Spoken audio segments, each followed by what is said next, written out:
लाइजगी थवाइदु मफम अदुदगी हेक मांगखिबगा लिग्लाइसु सोर होनखिद्रबनी इखंग खंगहौदना होलक्तुना मकोक्तु इसिंग मथक्ता थिंगलई यामना वाना तौरगा थोंग्रा अदुदा कारकली वाबगा कैगा मसादु ngaihak हिपथै इसिंग कया अमसु हंदोरकली लिग्लाइदु चनिंग ताना होनबसु ngamjaramde मफी मरोल अचोटपा अदुगा इमम ममलवा लाइजगी युम मिरांग इथांग थांगबा अदुगी सुमांगदा लेपलरे पूरा पूरी मिना अम फाउबा उबा फंगदे मकुत्ता पाइरगलिवा उचान मैरा अदुसु इसिंग तावदा अदुमक याउख्रबनी लिग्लाइदु थवाइ नुंगाइतना मखोंग मखुत तासिलगा ngaihak kapli masadu tasengna haifam khangdana khoyom yomlabani pitana pakhalaklava mamit aniduna amuksu sorok tamne yinglui lantern nama paiduna nupi macha pukak chawbi amana thongan de leplivadu liglainu urami nupi macha du yumlomda lantern du thangjinduna yengbugum stawri liglai phuk hogatuna harawn chenthurei a kei khumba mata nupi macha du kina chenkhige tawi mayamna hainawa mafam go oire inkhonung asida kaya thoina miyamna su hangoi ganba haivasu ama oire liglai gi fibam duna suni liglai pakhana chengano ai phunati mafam sida ai lakpane thaba amagi ising sida tasindana aina purak pamaira rusu mutkhre mateng amta lojage nupi macha du masal thakthangni i liglai nupi macha du gi manak naksina lepi nangna khalido aidi nate kapthawo ki kano abema nangi lantern do ingon piba yabra kaigino liklaina ngaiko atheng basida nangdi sida kaido laibano miyam pumba chatpasu kinaba mapa sulan bada hangoina mafam sida natom takhak adusu nupi macharangna nangbu mingkai kauge aigi mingdi sinthoi kawe mafam sidagi khara chatlaga leibane hoi mafam se mayamnusu kinabane numit hek tabaga kaya thoina mapalda thukna dabane ai aboka leye abok masangamde adugi ini khoidagi hidak lawruso leiramni hangusona lakpane loksu kana khuawe itomta halakpada musuk mubi amakak tasilaga kapaduda yengningdana yenglubane liglaidu babtare adbu mana apambadu khak hairi phade aisu pafam sidagi nate kaigumba amagi lakpane nang aiga thengneisia hayeng nungan bada natraga lekai amadi nakhoi ge abokta tamganu ko nang hidak tu purga chalo tawbatabu nangi lantern do ingona piramo masimatangdi chanbiduna yabiyo nang kayam walige yumyogodaba sintoina yawdore thongal tare lalaga yawrani liklaina ai lipirage nang chelaga chalo ai upai leitabagi nangonda haijabane ai gidi laibak phaba haibadu oire thofom khangdabagi ai kaplaga leirambani phamsita sinthoi makoktuda kai maramgi liklaina phamsita leiramliwa amadi kai gil lantern piram doiwa maram chawa chadava wahangakta prik prik sogolai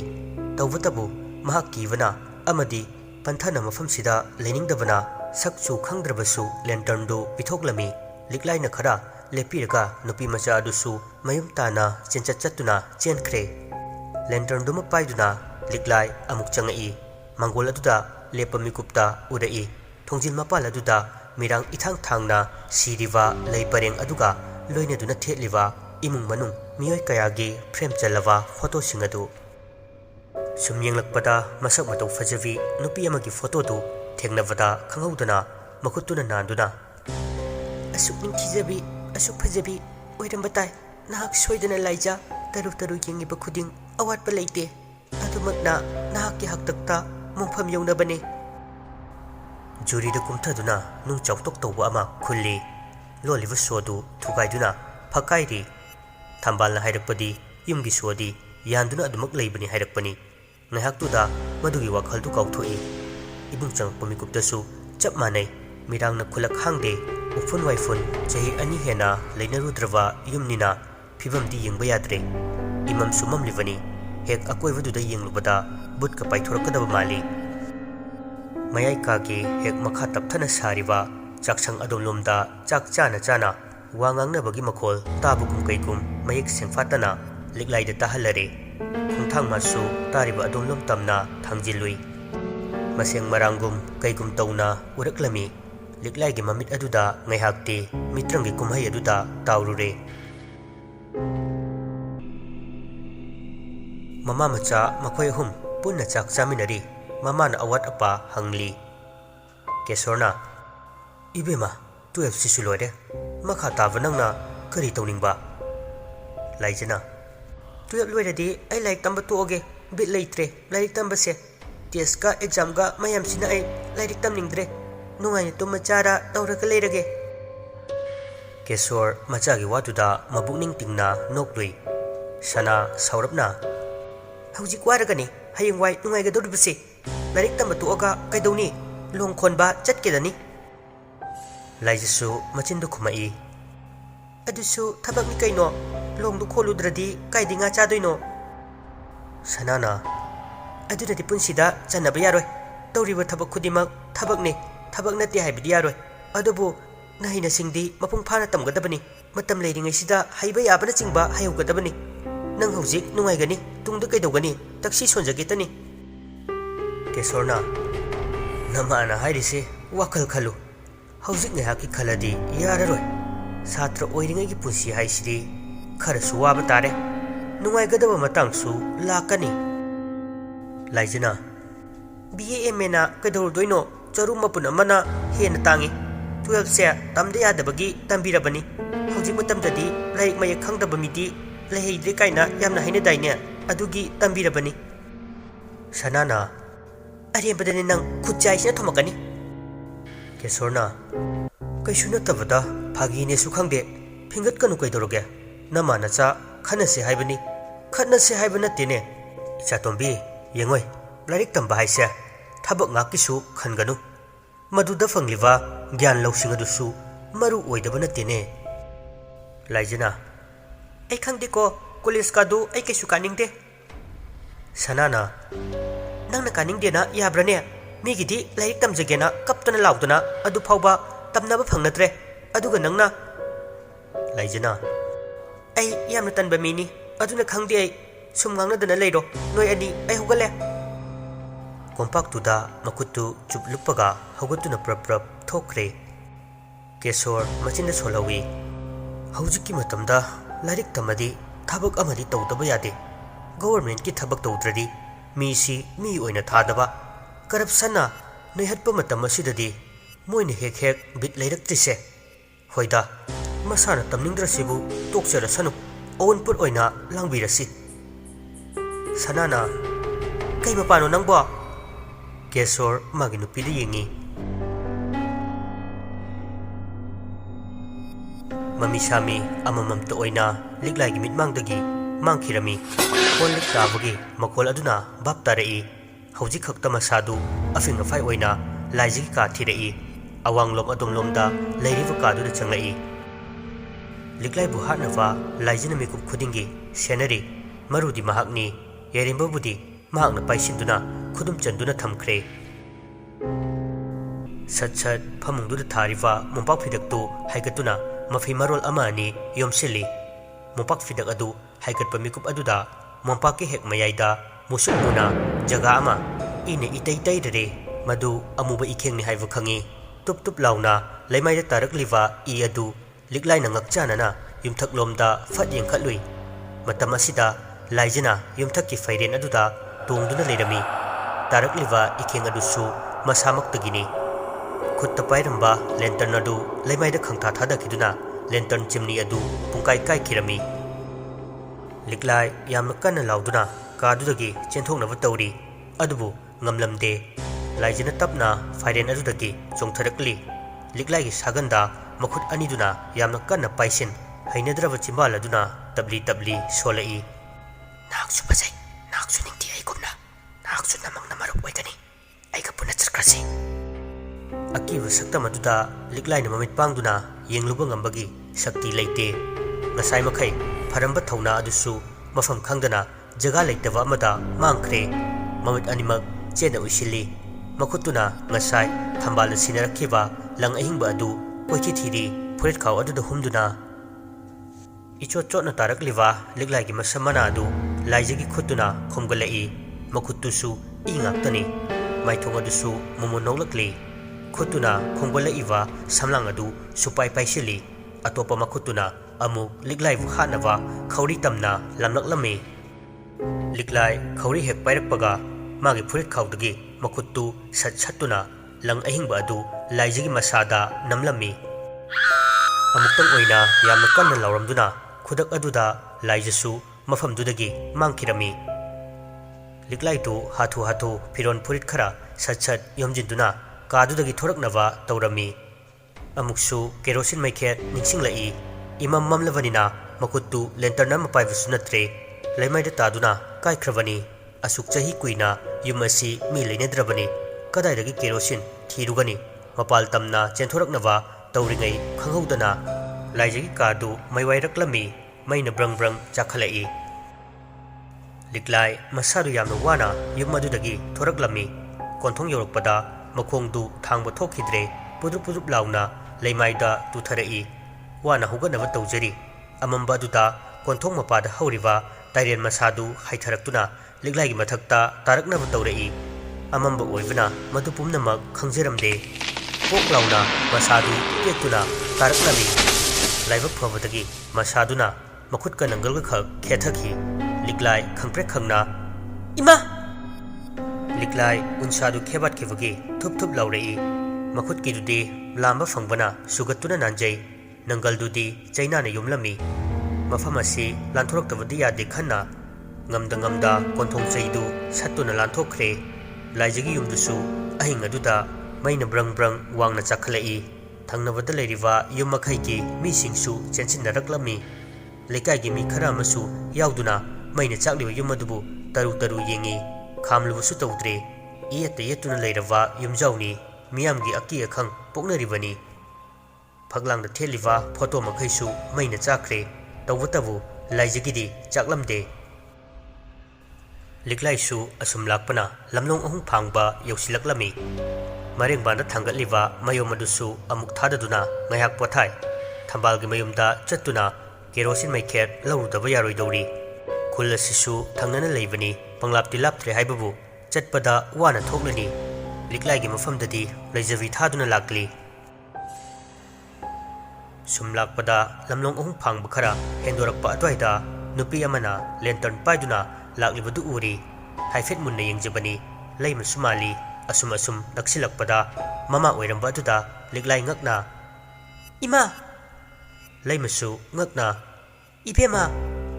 लिग्लाई सेंसिंदुना mama बुकोंजै पाइरंबा फीदुसु लैमाइदा pope थादै इमा नसा यामना वारे lemma करिसु हाइरक्ते लिग्लाई अमकसु हाइरी पाबुंग इमा अमंबसिदा नतोमता वादु हाइना हाइना अमुकसु Mamadi खलई लैमगी ममाइदु करिसु मिनातोन चिन पालमदे ममाइदु सिटनाना याम ngakतना पुमनान नाना Laramie खंगप्रेक खंगना लिग्लाइना इंथोई खुत्ता पाइरंबा lantern अदु lantern ओइरमद्रे मी मको अककपा अमा ओइरमी हौजिक्ता निंगसिंगलई थंबालना हाइखिबा वाइसिंग अदु पंथदना लिग्लाइसु फियोम अदु यांखत्तुना वारबसु वाना चेंदुना लक्लमी असुम लाकपना खोनांखोंग यौसिलक्लमी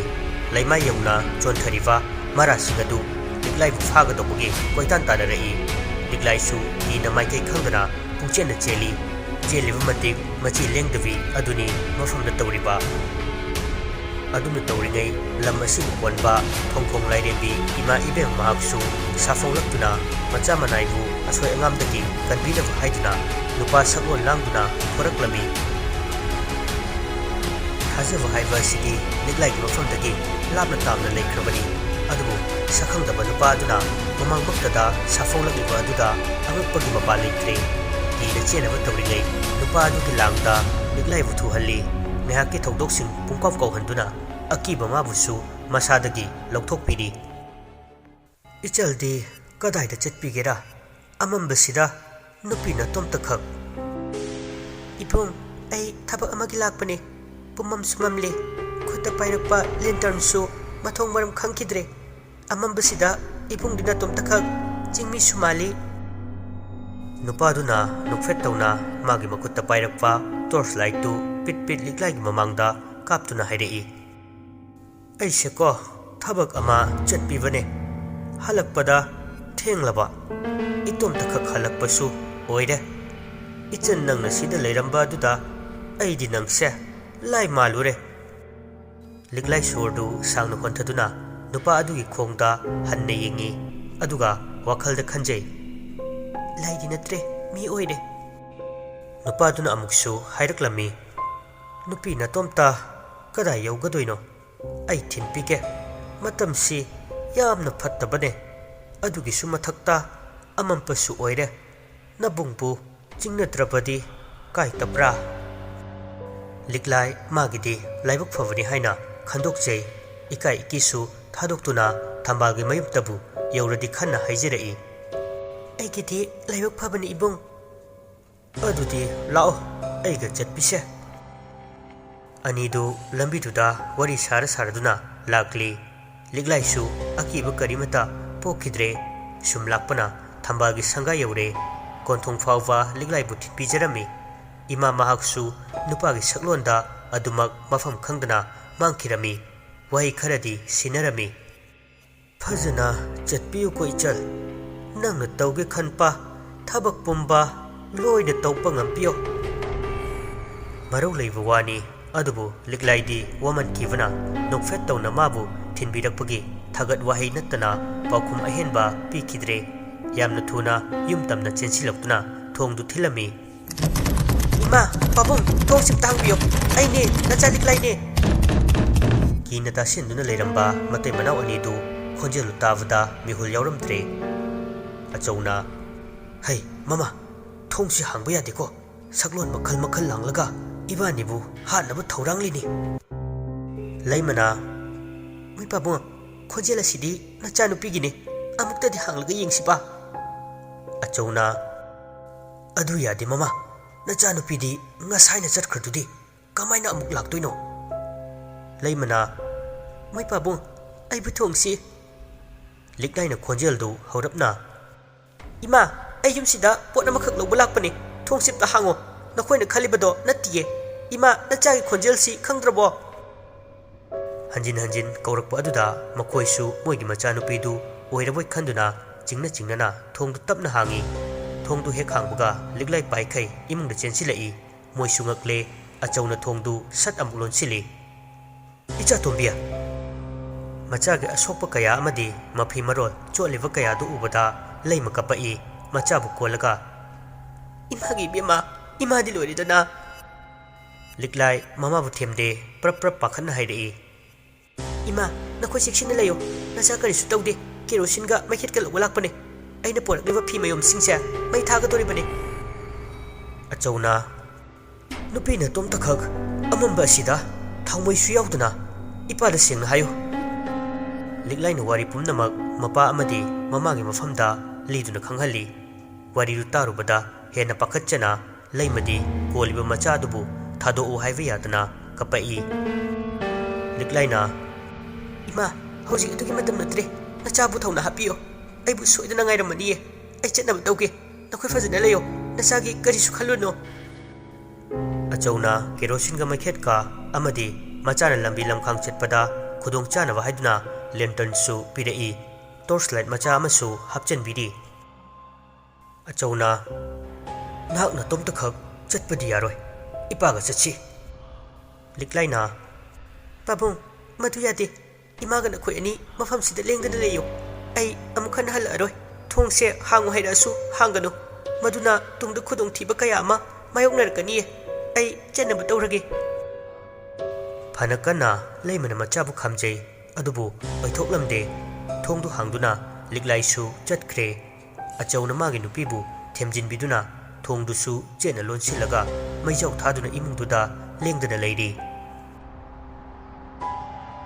लिग्लाइना लाक्पदा अकी अखंग कया अमा मायोगनरिबनी मसादुसु चोकथबना याद्रबनी तौबतबु माकी पंथुंग फंगनबगिदमक पुमनमक माइथीबा पिररे असुमना लेपतना लाक्पना चिंग अदु यौसिलक्ले लिग्लाई कलाक्तु थक थक निक्प मखै तपना तपना कारकली